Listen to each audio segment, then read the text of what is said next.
Good morning everyone. आप सभी को अपने यूट्यूब चैनल में स्वागत है। तो आज आप इस वीडियो में ड्राइंग के 19 सवाल इंपॉर्टेंट देखेंगे। ये फर्स्ट ईयर के लिए स्पेशल है, जो एग्जाम में बार बार पूछा जाता है। इस तरह से मेरे चैनल को लाइक, सब्सक्राइब, शेयर करें।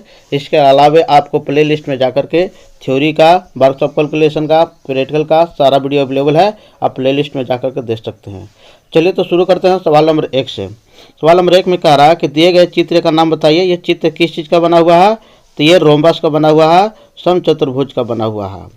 अब रोम्बस और समांतर चतुर्भुज पैरेललोग्राम में अंतर है। तो ये रोम्बस का बना हुआ है, इसलिए कि चारों तरफ से बराबर है और समानांतर है।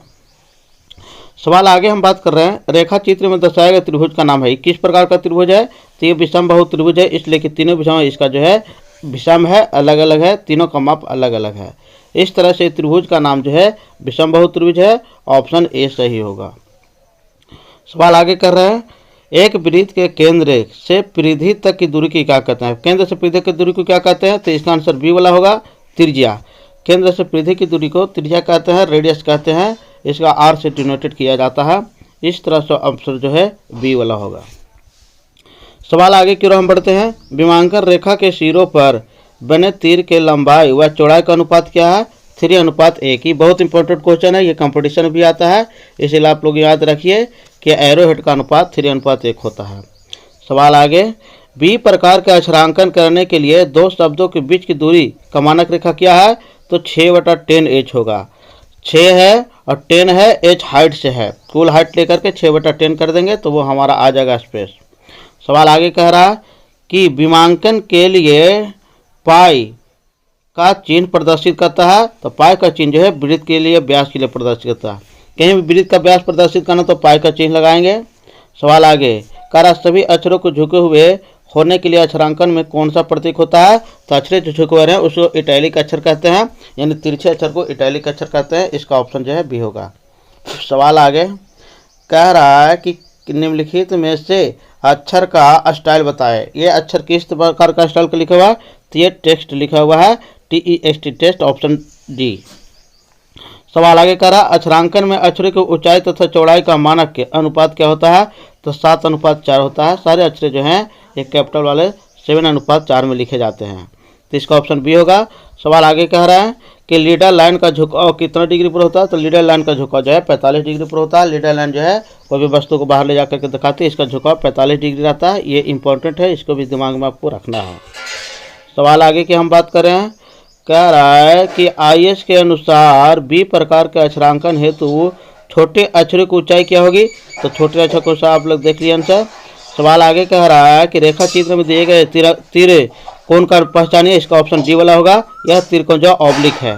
सवाल आगे हम बात कर रहे हैं, कह रहा है कि निम्न में से कौन सा इटैलिक प्रकार के जाना जाता है? तो इटैलिक प्रकार ऑप्शन सी वाला है, यह तिरछा लिखा हुआ है इसलिए इटैलिक है।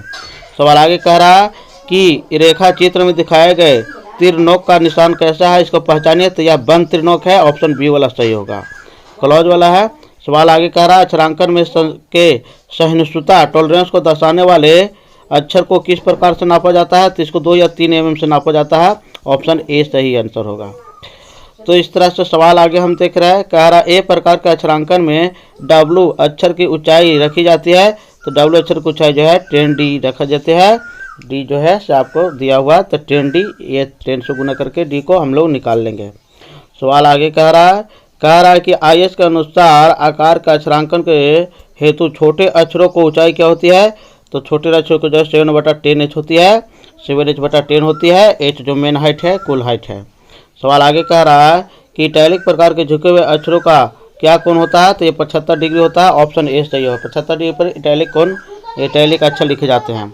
सवाल आगे कह रहा है कि बी प्रकार के या इस प्रकार का अक्षरांकन के लिए दो शब्दों के बीच की दूरी क्या होती है? दो शब्दों के बीच की दूरी है, तो ये 6h/10 होता है। ऑप्शन ए सही आंसर होगा। सवाल आगे हम बात कर रहे हैं कि ए के अनुसार, IS के अनुसार अक्षरांकन के लिए अक्षर की लाइन की मोटाई तथा ऊंचाई का अनुपात क्या है? तो ये अनुपात h/14 है। ये बहुत इंपॉर्टेंट है, इसे डी से डोनेटेड करते हैं, तो h/14। सवाल कर रहा है, रेखा चित्र में विस्तार से दिए गए तीर नोक को पहचाने। कैसा तीर नोक इसमें बना हुआ है? तो इसमें जो है फिलेट तीर नोक बना हुआ है। ये ऑप्शन बी वाला सही होगा आंसर। इसके बाद सवाल हम आगे देख रहे हैं, कह रहा है कि उपरोक्त का कथन दर्शाता है, किस प्रकार का उपरोक्त दर्शाता है, ऑल डायमेंशन mm लिखा हुआ है, तो ये है बिना इकाई का है जो ये दर्शाता है, यानी all dimension are in mm। और ऑल ये है, ये लिखा हुआ है उसमें नहीं दर्शाता, ये सी वाला ऑप्शन होगा। सवाल आगे बोल रहा है, कह रहा है कि रेखा में दिखाए गए तीर द्वारा दर्शाया गया है। तीर द्वारा क्या दर्शाया गया है, तो व्यास दर्शाया गया है। ये जो लीडर लाइन है ये व्यास को दर्शा रहा है कि कितना व्यास का ये सर्किल बना हुआ है, ये गोला बना हुआ है।